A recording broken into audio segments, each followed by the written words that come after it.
कहानी लालची शिष्य और संत की सीख। जो धन आसानी से आ जाता है वह आसानी से चला भी जाता है। प्राचीन भारत में एक महान और प्रसिद्ध संत थे जिनका नाम धर्मानंद था। वे एक छोटे से आश्रम में रहते थे और दूर दूर से लोग उनसे ज्ञान प्राप्त करने आते थे।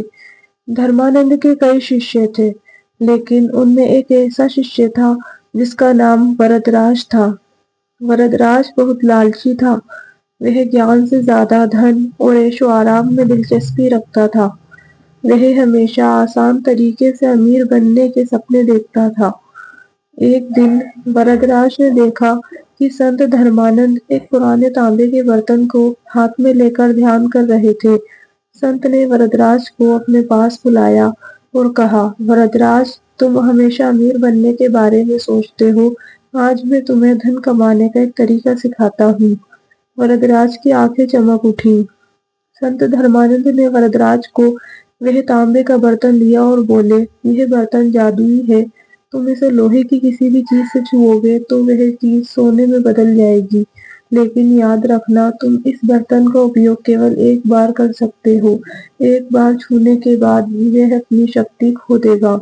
वरदराज ने बर्तन लिया। वह मारे खुशी के पागल हो गया। उसने सोचा, संत मूर्ख है, मैं इसे एक छोटे से लोहे के टुकड़े पर क्यों बर्बाद करूं। मैं राजा के पास जाऊंगा और उनके लोहे के खजाने को छूकर सब सोना बना दूंगा। लालच में वरदराज ने रात भर नींद में भी सोने के ढेर सपने में देखे। उसने सुबह तक इंतजार किया ताकि वह सबसे बड़ा फायदा उठा सके। अगले दिन वरदराज सीधे महल गया। उसने राजा के सामने वह तांबे का बर्तन रखा और अपनी सारी योजना बताई। राजा यह सुनकर हैरान हुए, पर लालच उन्हें भी आ गया। राजा ने वरदराज से कहा, तुम मेरे लोहे के गोदाम में जाओ और सारे लोहे को सोने में बदल दो। मैं तुम्हें इसका आधा हिस्सा दूंगा। वरदराज गोदाम में गया। वहां हजारों तलवारें, भाले, कवच और लोहे के औजार पड़े थे। वरदराज ने सोचा, अगर मैं एक ही बार छू सकता हूँ तो मुझे एक ऐसी जगह छूना चाहिए जहाँ सबसे ज्यादा लोहा हो।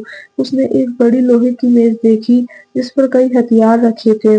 उसने आंखें बंद की और तांबे के बर्तन को उस मेज से छू लिया।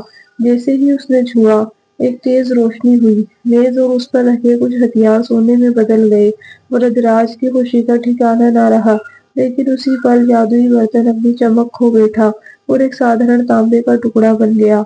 वरदराज ने देखा कि उस विशाल गोदाम में केवल एक छोटी सी मेज और कुछ हथियार ही सोने में बदल पाए थे। बाकी सब लोहा जिसका तस था। वह बहुत निराश हुआ।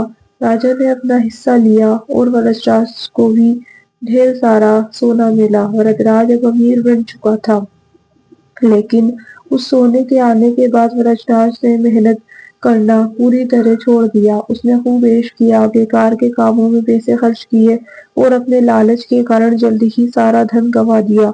जब वह फिर से गरीब हो गया तो वह दुखी होकर संत धर्मानंद के पास वापस आया।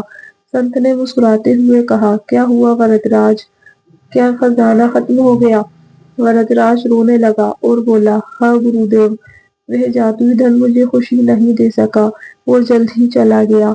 मैंने आपकी सलाह नहीं मानी और एक ही बार में सबसे बड़ा लाभ कमाने के लालच में सारा मौका गंवा दिया। तब संत धर्मानंद ने उसे असली ज्ञान दिया। वरदराज, मैंने तुम्हें वह जादुई बर्तन इसलिए नहीं दिया था कि तुम एक झटके में अमीर बन जाओ। मैंने तुम्हें ये बताने के लिए दिया था कि जो धन मेहनत के बिना आसानी से आ जाता है वह आसानी से चला भी जाता है। असली खजाना तो तुम्हारे ज्ञान और कड़ी मेहनत में छिपा था, जिसे तुमने नजरअंदाज कर दिया। वरदराज को अपनी गलती का एहसास हुआ। उसने अपना लालच त्यागा और फिर से सच्चे मन से ज्ञान प्राप्त करने और मेहनत करने का प्रण लिया। सीख, बिना मेहनत के मिला धन कभी टिकता नहीं। हमें शॉर्टकट के लालच में ना पड़कर मेहनत और ईमानदारी के रास्ते पर चलना चाहिए, क्योंकि वही सच्चा और स्थायी धन है।